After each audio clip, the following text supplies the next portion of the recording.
오늘은 언론 보도 내용을 살펴보겠습니다. 네, KBS 뉴스에서 이제 보도가 된 건데요. 제목은 현직 판사가 새벽 7인 술자리, 그리고 3년 전엔 음주운전 적발이라는 내용으로 해서 보도가 됐는데 살펴보겠습니다. 현직 판사가 방역 지침을 어기고 새벽까지 지인 등 6명과 술자리를 갖고 본인 포함 7명이라는 얘기죠. 성추행 혐의로 신고까지 당해 논란이 일고 있습니다. 해당 판사는 송영길 더불어민주당 대표의 조카로 3년 전에는 음주운전을 했다가 벌금형을 선고받은 적이 있는 것으로 확인됐습니다. 첫 번째 주제는 뭐냐면 지인들과 총 6명이 새벽 술자리, 성추행 혐의는 부인. 논란이 된 판사 A씨는 지난 8일 새벽 1시쯤 서울 서초구에 있는 지인의 집에서 일행 6명과 술을 마신 것으로 파악됐습니다. 현재 정부의 방역 수칙에 따르면 사회적 거리 두기 4단계에서는 저녁 6시 이후 사적 모임은 2명까지만 가능합니다. 그런데 자정을 넘긴 시각에 모두 7명이 모여 술을 마셨으니 방역 수칙을 명백히 어긴 겁니다. A 판사는 함께 술을 마시던 여성을 성추행한 혐의로 신고를 당하기도 했습니다. 다만 사건 직후 신고자와 피해자 목격자는 성추행이 없었다, 사건화시키지 말아달라는 내용의 진술서와 탄원서를 경찰에 접수한 것으로 전해졌습니다.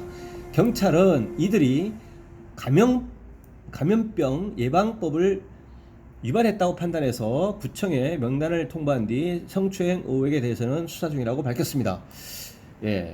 여기서는 이제 수사 중이기 때문에 이게 실제 이게 확인이 된 것은 이제 아니고요. 지금 수사 중이다라는 겁니다. 두 번째 주제는 이거는 이제 전에 확정된 것이기 때문에요. 2018년에 음주운전 혈중 알코올 농도 0.056%.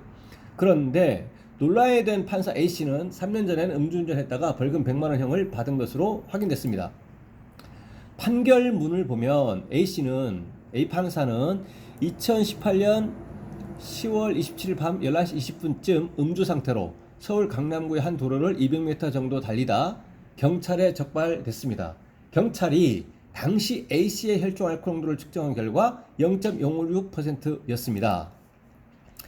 2018년 10월 27일은 현재의 적용되고 있는 도로교통법은 2019년 6월 25일 이후부터입니다. 그러니까 2018년도 10월은 현재의 도로교통법 이전에, 그러니까 구도로교통법이 적용됐을 때인데, 이때는 0.050%부터가 음주운전에 해당하고 0.050% 이상 그리고 0.100% 미만이면 100일 면허 정지였고 0.100% 이상이 되면 이제 면허 취소의 대상이 됐던 거였죠. 현재는 0.030 이상이면 음주운전에 해당이 되고 080 이상이면 이제 취소의 대상이 되죠. A씨는 당시 지인들과 2시간 동안 소주 2병을 나눠 마셨고 본인은 소주 3잔 정도만 마셨다고 수사기관에 진술했습니다. 하지만 법정에서는 이렇게 수사기관의 진술을 이렇게 했고 법정에서는 식당에서 내내 술을 마시지 않았다. 그리고 자리를 끝내기 전인 밤 11시쯤에 소주 2-3잔을 마셨다고 주장했습니다. A씨 측은 이런 주장을 토대로 해서 혈중 알코올 농도 측정의 문제를 제기했습니다. 마지막으로 술을 마신 뒤 90분 안에 음주 측정이 이루어졌는데 이때가 상승기죠.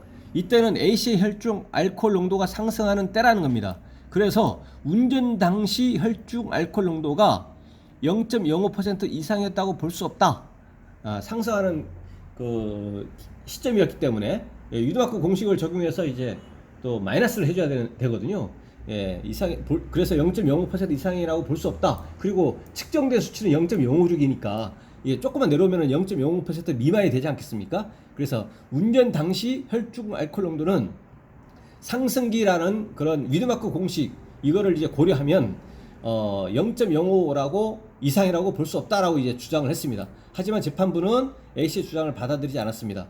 재판부는 혈중 알코올 농도 상승하는 때였을 여지는 있다. 상승기는 이제 있을 수 있다.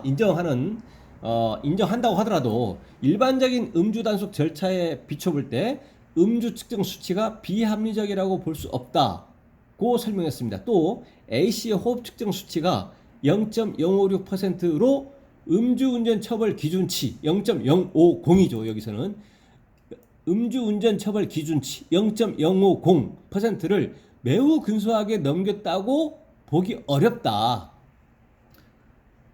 매우 근소하게 0.050, 0.0501, 0.0502, 0.0503 이런 식으로 매우 근소하게 넘겼다고 보기 어렵다 이렇게 지적했습니다. A씨는 2019년 7월 법관으로서의 품위를 손상하고 법원의 위신을 떨어뜨렸다며 대법원에서 징계를 받았습니다. 예, 징계 수위는 견책이었습니다. 어쨌든 공무원이니까요. 이제 별도의 소속 기관에서 이제 징계 처분을 이제 받게 되는 받았다는 얘기입니다. 견책 처분으로. 예. 대법원은 지난 9일 긴급회의를 열고 사회적 거리두기 4단계가 시행되는 수도권에서 재판 연기와 변경을 검토해달라고 재판부에 요청했습니다. 또 판사 등에겐 대면 회의와 행사를 원칙적으로 금지하라고 권고했습니다. 네, 오늘 요 음주와 관련해서 이 음주 상태에서 이제 사회적 그 거리두기, 그러니까 정부의 방역 수칙 위반 관련, 그다음에 거기서의 이제 성추행 혐의 관련해서 이제 부인하고 있지만 현재 수사 중이라는 내용. 그다음에 해당자가 3년 전에 이제 음주운전 내용이 있었는데 여기에서 이제 운전으로 인해서 면허 정지에 해당하는, 여기 100일 정지죠. 면허 정지에 해당하는 수치였고, 여기서 이제 법원에서 다툴 때 위드마크 공식 관련해 가지고 상승기에 측정된 음주 수치가 신뢰할 만한 것이냐, 이거에 대한 그 쟁점이 된 적이 있었고, 그로 인해서 이제 판사 신문이기 때문에 이제 징계 처분도 받았더라, 이런 내용입니다. 네, 오늘 영상의 내용에 대해서 질문 있으시면 댓글 남겨주시고요. 그러면 대댓글이나 또는 별도 영상으로 답변을 드리도록 하겠습니다. 네, 오늘 영상의 그 내용이 도움이 되셨다면 구독, 좋아요 부탁드리겠습니다. 네, 감사합니다.